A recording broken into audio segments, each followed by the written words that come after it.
Thanks for tuning in to the TDM podcast presented by TreeDogMedia.com.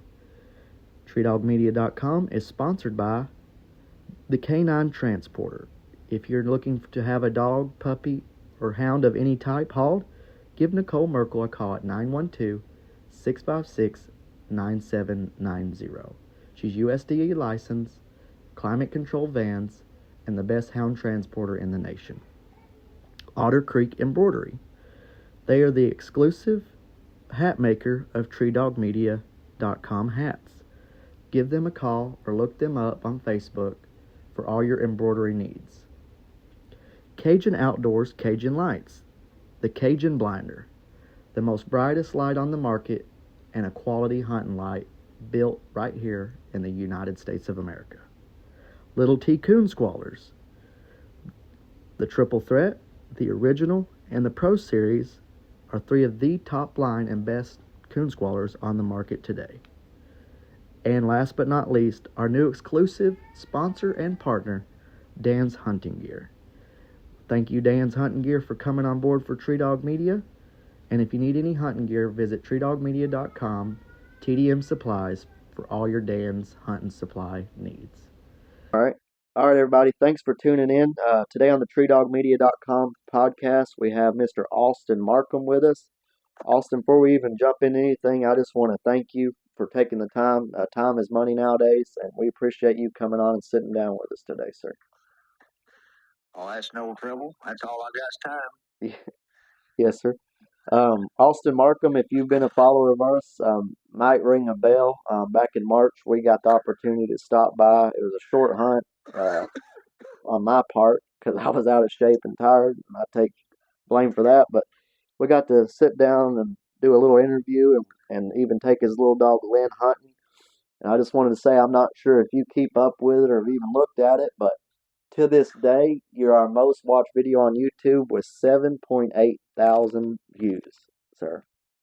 Did you know that? I didn't know that. Yes, sir. And you are kicking tail in that aspect because our second most watch has 4.1K, and that was of a hunt where they gave away a side-by-side. So that's just telling you how popular you are, sir. How crazy I am on it. Like,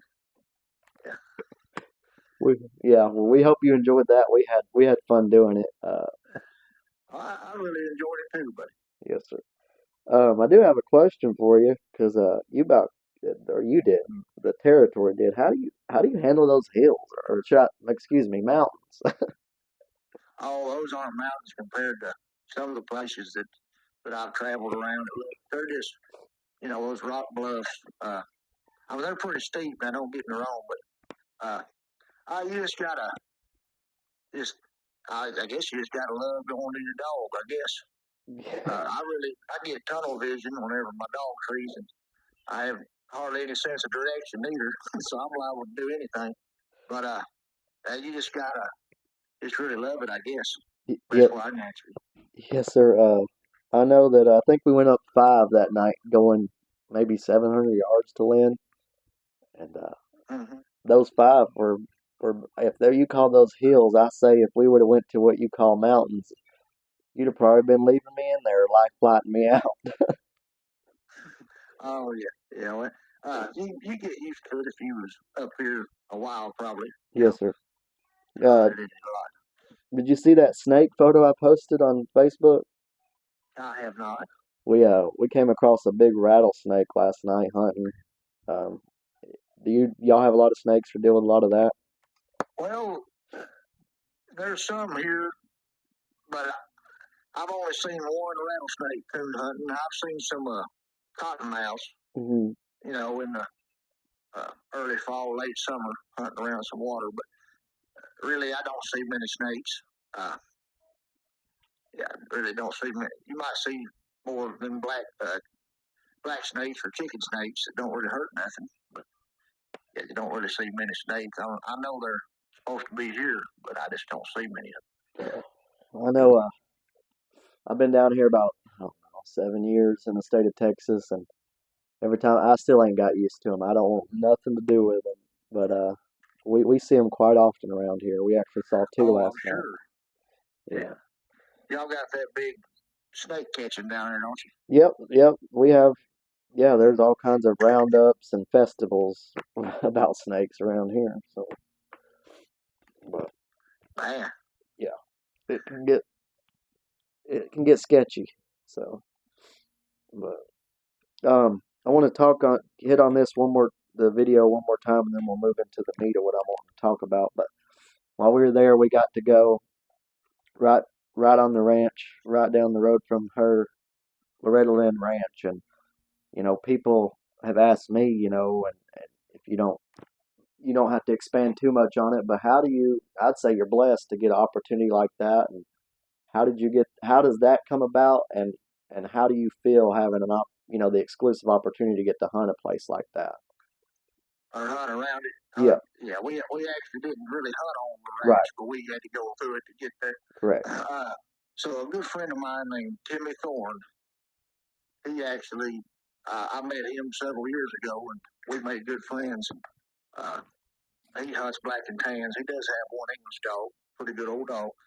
Uh, and whenever we met, we kind of, uh, I took him to some spots, and he took me there, and we just kind of shared everything. I think that's the way it ought to be, as long as everybody, like if he has a figure and I've got a pup, I'm not going to go in his place and try to annihilate his coons, and vice versa. We've always really, we've shared places, and he's like a brother to me, and he's introduced me to some of those landowners out there. It's been truly blessed to be able to hunt out there. There's several coons. There's more coons there than what there is up here around home. Seem like what little I hunt them. Those bluffs, they can be kind of aggravating sometimes to navigate around, but there is coons around them. So, sure is. It's definitely beautiful over there, and it's pretty surreal and cool to get to. We drove right past where tourists visit daily, and hunted like probably a mile, maybe I don't know if it was even that far, maybe a mile and a half from her house. I know I felt honored, and I don't know if I told you then, but I definitely thank you for taking me on something like Oh, that. yes, sir. Yeah, I really enjoyed it. Yeah, Yes. I sure did. I know me and Alan were talking when we got off the podcast last time, and we definitely want to make it a goal either the end of the year or early next year. We want to come up there, and I think Alan even talked about driving up there and just do something really big and special with Ronnie, myself, and Alan. So. Oh, yes, sir. That would tickle my fancy right there if we could all hunt together. I think it'd be fun. Maybe we could do it and plan it where it's a little bit cooler so we could see your mail dog go, because that was something I was wanting to do. So. Oh yeah, yes sir. Yeah, I think you'd like him. Sometimes he changes zip codes on you. Yes, sir. He trees a coon every once in a while. Um, I don't know how I missed this question. It's what I've done 4 of these today, recording them, but I've been opening up, but we kind of got off on a tangent with that. But for those that don't know or who we're talking to, but could you just give us a brief or explanation of who is Austin Marcum, and what you've maybe done in this space so far, the coon hunting space? Oh, I haven't really done a whole lot to contribute, I wouldn't say, but as far as uh, to any breed or really anything big, but I'm just a pleasure hunter. I kind of like more of a competition style dog, but I'm a pleasure hunter mostly.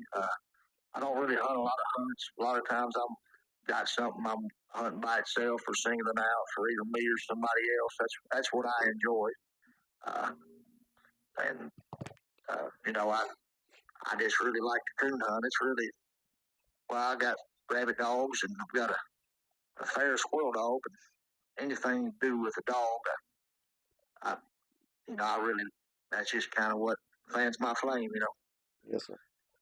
So How many coon hounds do you have specifically right now? I've got 4. I've got a 12-year-old Walker dog out of Purple's Insane Cane that I raised, and he was a good hound.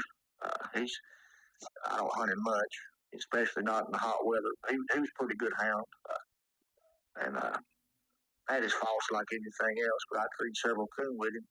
Then I've got the Briar Creek Radar dog, and he's been the best hound I ever followed, just as far as consistency and everything. I can hunt him in about any weather, roughest weather there is, and he normally somehow shows me a coon. But then I've got the Lynn dog, Miss Lynn. She's out at him, and a gyp named Queen, a blue gyp, English blue gyp. She's a good hound. Then I've got a dog named Rambler. I think he's probably 13 months old, and he's doing a lot of things right. He's doing some stuff wrong, but he's definitely got the tools. I think to make what I want, because he can take correction. That's the number one thing I want in a dog. They got to have motor, and they got to take correction. And if they got those two things, I get along with them up here. Yes. But then I've got, like I say, that Walker dog. That's how many coon hounds I have right now. Yes, sir. Let's talk about Radar for a minute. What style of dog is he, and what is your favorite thing about that dog? He leaves just as hard or harder on the fourth drop as he did on the first. Most time you've got to turn him loose with him up there around your waist. A lot of times he'd be shaking like a bird dog before you cut him. He just got a little something. Whenever I was breaking him, one of my older buddies used to go with me, and he said, "Son, you finally found a hound that likes the coon hunting as much as you do." And it really rang true. He's got it on the brain. I mean, he's all business. He's just, he don't walk on water. I know I talk about him a lot. You ask a lot of my friends and stuff, they probably get tired of hearing about him. If I could draw one up, it would be him with a more of a louder mouth. He's not overpowering loud. He's loud enough you can hear him. In most countries, but he's on a hot track. He gives, quite a bit of mouth, mostly ball. Sometimes he chops on the ground on a hot track. Not a whole lot, but on a cold track, what I like about him is, like in old feeder tracks, he may not bark 3 times on a half-mile track. He's just really very conservative. Really, I don't know how much better nose he's got, but I think a lot of these dogs that bark a whole lot on the ground on those type tracks, I think they look like they struggle more. And where me personally, I like one kind of tighter little drifter track, just bark when he's moving. That really, I like that better. I'll hunt a stone cold silent dog too, but I would rather have one open every once in a while. Let me know how some of these bad tracks is going, and that's really he fits that category for me. I mean, on a hot race, and his hot races don't last long because most of the time they fly him pretty quick. But he'll give mouth on a hot track. But if it's something like that, trailing around in bluffs, he's very conservative, and I like it. Yes, sir. And what'd you say his bloodline looked like if we were looking at his papers? So he's out of a gyp named Main Street Pay the Piper and Briar Creek Topper. Okay. Yes, sir. Now, moving on to Lynn, I got to go with her, but what kind of style is she? Is she a little bit like him, and what do you like about her that maybe he don't have, or that she does different? I like everything about him better. Okay. But I like hunting her. Also, when I can't hunt him, she trees a lot of coons. She's deadly accurate. But where he trees, let's say me and you just went out there just to see how many coons we could tree, and 3 hours, he's going to tree more coons. He's going to put more coons on a limb than she will. She might make you know, depending on how deep she got to go and everything, she might make 2 trees, or he might tree, you know, 2 singles and a double. I mean, and she may tree, or you know, whatever. That's just a number, but and she may tree 2 singles. You know, she's more of a, you know, sometimes she straddles tracks and she likes to be very sure that she's got a coon. She's most times she don't straddle tracks, but sometimes she's more of a, you know, trailing every time, you know, everywhere the coon went type kind of dog. And he's really more. A lot of times, I think he just flies to there with his head up, wins coons off in the creeks, and goes up there and opens a few times the trees and has a coon. Where she, you know, uh, she's more. I've never really seen her do the pretty work like he has. If that makes sense. She's going to tree coons, but sometimes she spins her wheels on me to do it, and that's something I do got a fault about.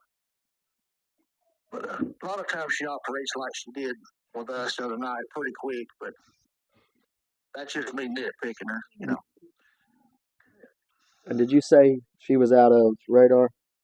She is out of radar, and a English blue jip named Queenie. Okay. And yeah, and she's yeah, that's what she's out of. And Queenie's out of, I believe, Tough Blue Tank that David James owned, West Tennessee. Have you always been coon hunting, or was there a point in your life that you got into it? You know, I figure you've always been a hunter, but what stage of your life did you become, you know, specifically start coon hunting? Oh, that was all I talked about whenever I was 4 years old. Okay. My grandpa, he hunted 5, 6 nights a week. He's the one who really sowed those oats in me to. I was just dog obsessed, dog crazy. They looked for me. I'd be down there in the dog pen, and I mean, I was, you know, just young and had them old hounds by the ears and tugging on them, and I was just always liked dogs. Yes, sir. Yes. So that would be probably why you love it. Your love for dogs and just taking them out and messing with a dog. What's that? That's I'm sorry, I couldn't hear you. that's why you love it. Is you were a dog lover and you like messing with dogs, huh? Oh, I like dogs. I like to watch them. Their body language. I like to. They can talk to you if you just pay attention to them. They just you can kind of tell what's on their minds if you just really watch them. I think anyway. Yes, sir. But yeah, I really like anything to do with a hound of any kind. I really just I like to see a dog develop into something, a finished product when you start from scratch. That's really rewarding to me to see the progress. That's kind of why I'm addicted to it. Yes. Um, when we were headed out that night, you know, we had a moment, and it's in the video. You wanted to talk about was it Chris Girth with the Briar Creek dogs? Yes, right. You know, they had Chrome. Of course, they got Steel. Chrome is my one-eyed dog. That is his granddaddy. That's Copper's daddy. And yeah, I think Mr. Jim Ridge. You know, he's had a bloodline that stood the test of time there. You know. Yes, sir. I was one reason I wanted to put this question on there is because it seemed like you had some things you wanted to say, and I didn't know if you wanted to talk about Mr. Girth and his line of dogs while we were on here, or say anything to him, you know, that he might listen to. So. Oh, yeah. I think Mr. Jim and Mr. Chris Girth, both of them, I think they know what they're doing. You know, and I really I like what I've got out of them because it seems like they're naturally independent. You know, I like that. I know Chris told me one time himself if he's Briar Creek dogs were people, they'd be in the insane asylum. I believe it was Chris that told me that. Because they always want to be alone. And I think I'll go along with that statement. All right. Oh, that's funny. Um,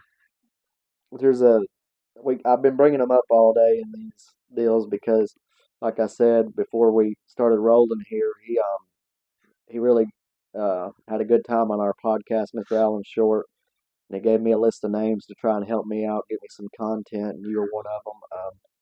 I've asked everybody this, and I'll ask you it. How did you get connected with Mr. Alan Short, and what's that relationship been like from your point of view? Well, it's kind of funny. I'm not but 28 years old.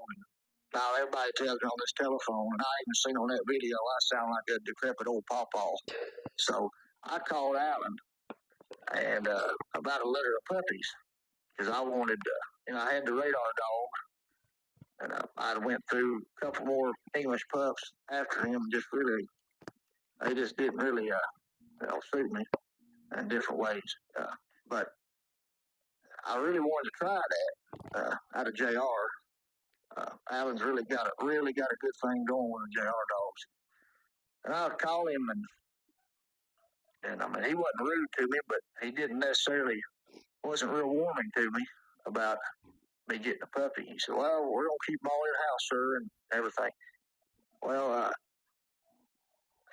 I'm sure he gets a lot of calls. I was real persistent with him, and finally I got him to talk dogs a little bit. We kind of seen eye to eye on some things. And I kind of told him what kind of dog I liked. And I think, instead of everybody asking him what he likes in a dog, I kind of told him the qualifications, for a dog to stay here at my house.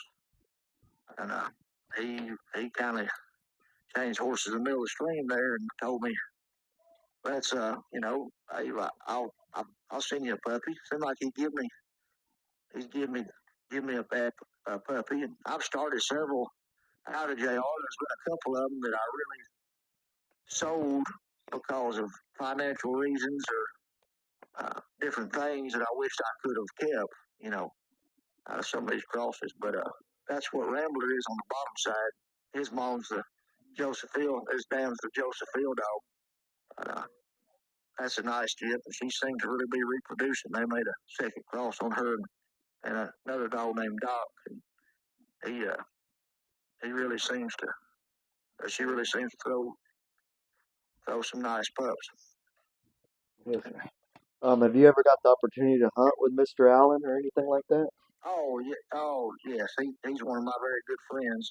I've turned JR loose. If I remember right. He's 11 or 12 years old.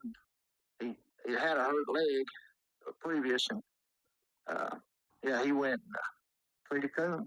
Looked good. Up in your territory, or did you go down there? No, sir. It was there. Yes, sir. It was down in Georgia. Well, I imagine. Go ahead. Alan's come up and hunted with me several times, and yes, sir. Yeah, I've been there a time or two. Not as many times he's been here. I need to go down there and hunt with him more. Yes, sir. I imagine, just from what I've gathered about Mr. Allen and everything, you're probably on a small list of people that's gotten the opportunity to cut loose that dog, if I had to guess. Oh yeah, I tell you, the JR dog was just the real deal. He's just as he was described. I mean, he was, and still had a mouth. I want to say he was 11. Yeah. Yes, sir. Yeah, I want to say he was 11 years old. But he really, he looked good that night. Alan said he was very consistent, very accurate, and everything Alan's told me about a dog has ring true. I mean, he's been spot on about these dogs that he's had them at his house. Like I hunted his Billy dog. Seemed like had a puppy's too young, and then my one-eyed dog, I can't hunt him because he got damaged lungs from the blasto, and seemed like he sent Billy up here to help me out. Maybe he was starting something else too, and I hunted Billy. really was a coon treater. Sneaky, dead silent. I hunted him for a while. Yes, sir. Circling back to something you said when we were talking about Mr. Allen, you said that you told him what your qualifications were for a dog to stay at your place. What, if you don't mind me asking, what are those qualifications that you expect out of a dog, and what do you expect them to do as they progress in age? Well, I want them to do something a little better every night, and that don't always mean treating coons. You know, I like a dog that has plenty of motor. You know, uh, I like a dog that really the only thing me and Alan differ on, and I mean I've seen it. You can do, you can have dogs with a lot of motor that are smart. Really, I kind of like a more of a crazy dog, and that may change as I get older, but uh, I like one that really has a screw loose. I really don't know why, but I just do. Uh, and Alan will tell you that. But which Alan will hunt that type dog too, but he also likes one that has some brains and motor. And I really don't really care for how smart they are. I just want something that's crazy, and I like a crazy pup, and I like to hunt him down. And most of the time with those crazy pups like that, well, you're going to get trashy pups, and they really need hunted down and managed, and somebody get behind them. And I like a challenge like that. It really pays off when you have a finished product. Yes, sir. Yes, sir. Another question I have, if there's someone that, maybe a young man or maybe that's just getting into this or trying to make their own legacy or just start hunting in general, what is some advice or motivation you give them? Because, not every night you're going to go out there and just tree coons. What is something that you could tell that young man or that person that might motivate them to stick with it? Well, I think just me talking to a lot of younger people or just people in general, the biggest thing that I've noticed, a lot of people look at it night by night basis. And really, the bigger picture, if you do that, you'll go crazy. You'll never train a pup because it'd be too disgusting for you. But if you look at it as a bigger picture, what did he do tonight different as far as something, whether it be hanging, if he'd been fooling with armadillos, we have a lot of those in our country, or whatever. If he didn't do that night, but he went hunting and tried to tree a coon and missed a coon by 2 trees over a creek, well, I'm not disgusted in that, because I'm getting through to him on something, which I like an accurate dog. They got to be real accurate for me to really like them. But I just just like a for instance kind of thing. I really I look at the big picture. I don't look at it night by night. I look at it the big picture. What's he doing better that he wasn't doing a month ago? As far as ranging by himself, I like a dog that goes right down the creek. And that's really hunt one by itself all the time. Sometimes you got to push them. If they go, to a deeper part of the creek, you got to get behind them. And I tell my dogs to get. Sometimes I'll slap my chaps or something with a switch and make it kind of move them on. And, they've got to be able to take correction to handle that. But just look at the big picture and don't look at it. Well, he didn't tree a coon tonight, and that's all you're focused on. Because it takes a while for it all to come together. It really does. Before we go, we want to highlight a few more things to leave you with, and that is our kennel partners. Kennel partners include Snow Tracker Kennels with Mel Strife, Saline River Tree Dogs with Trey Gennard. If you need a squirrel or coon dog trained, tuned up, or boarded, give Trey a call. And Horseshoe Kennels, owned by Spencer Brown. Our stud dog partners include Blue Boy Curly, English dog owned by Andrew Ratcliffe, and Finley River Death Row Joe 3, Tree and Walker dog owned by Jeff Lackley. Give them all a look up on our Facebook and our website for more information, and if you're interested in breeding to them, give them a call and tell them we sent you. Thank you for listening. Until next time, happy hunting and God bless.